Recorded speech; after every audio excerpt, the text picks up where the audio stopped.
But she had earmuffs. She's such a baby, but again, such a kid at that time. Nice to meet you. All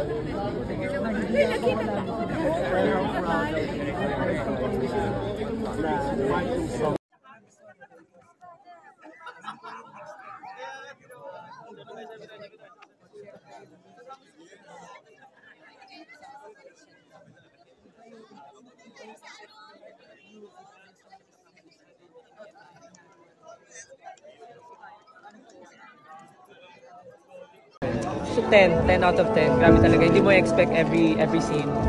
Super nakakatuwa. Super happy po. Super happy. I really like the story po. Rainbows talagang nakakatuwa. Every scene, hindi mo expect na ganun po mangyayari. But we're very happy. Kung saan po nalagay yung song na Niebe sa buong part po ng movie. Super life-changing po ng story. And ang dami ko rin po napulot na aral with this. So congratulations po in advance. Sa buong team, especially Sir Dennis and...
Pinapangarap ko lang na maging, makatrabaho sila dahil napanood ko yung Firefly. Sabi ko, hopefully someday makatrabaho ko sila. Hindi ko in-expect na this year magkakaroon ako ng MMFF. Parang na-manifest po lahat.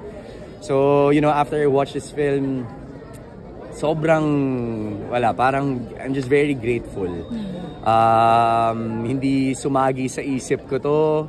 Parang noon nangangarap lang ako na maging artista at mapanood yung sarili ko sa screen, pero hindi ganito kagandang pelikula. So, I'm just very grateful and proud na parte po ako ng project na ito. Best acting. Well, dapat niyo po siguro abangan sa pelikula na ito ang storya kung saan magbibigay po sa atin ng inspirasyon na kahit po sinong tao, maraming mga tao na huhusga sa atin.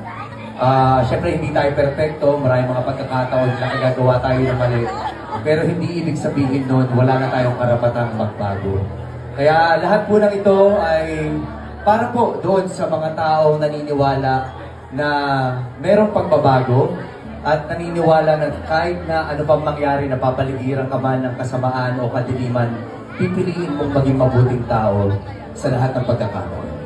Nais namin iparating yung napakagandang mensahe na itong pelikula na ito. Sana madala ninyo, kahit sa pag-uwi ninyo, apply ninyo sa buhay ninyo. Dahil siguro, isa sa lesson talaga dito, malalaman nyo kung ano talaga ang purpose ng inyong mga buhay at kung paano nyo ma-apply ito sa araw-araw ng mga gawain. Sana po, supportahan natin lahat ng pelikula ngayong Metro Manila Film Festival. Napaka-special lahat ng mga entries. kakanta sila, no? Teka lang. Sige. Makakatapos lang ng The Voice. Okay, congratulations for a very successful season. Thank you. Congratulations sa team ni Pablo. Sila yung nanalo. So, Rinaldo. Sige, pag-usapan natin itong Green Bones, Nieve.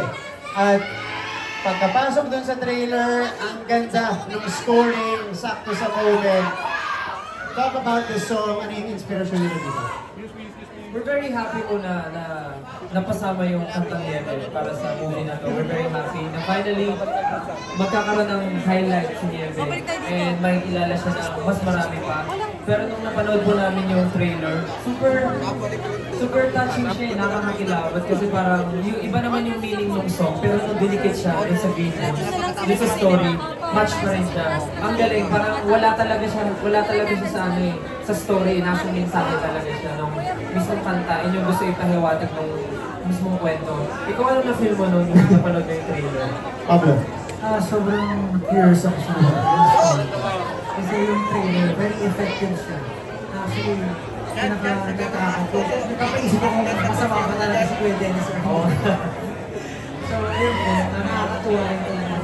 Nadinig ko na yung score, yung movie na song niya.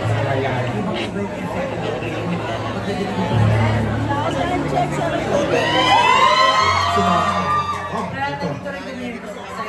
Yeah, sobra excited.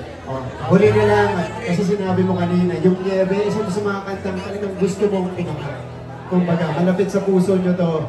Bakit? Ano yung, paano nyo ginawa tong kantang ito?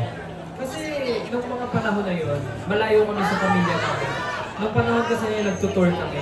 And na-feel lang namin yung pakaramdam na kasama yung mga mahal mo sa buhay. And saktong-sakto na papanahon na magpapasko rin. Tugmang-tugma rin yung kwento ni Nieve na sa mga kapuso natin na hindi natin kapili ngayon darating na Pasko. So, bukod dun sa story ni Kuya Dennis and ni Ruro dun sa mismo, sa Green Bones mismo, tugmang-tugma talaga siya and we're very happy na hindi lang yung mensahe ng movie yung mapaparating natin, pati yung mensahe ng kanta mapapaabot natin sa mga manonood. We're very happy.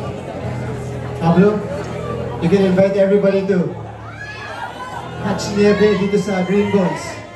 Siyempre po, invite ko po kayo panoorin ng Green Bones. Sobrang excited na po kami natin. For sure, may enjoy niya ang kasama po siya na Gugu, si Sir Dennis, sabay-sabay po natin panoorin ng Yes, Green Bones everyone. Palabakan po natin, Pablo and Stella, mag-SB Thank you po. Grabe.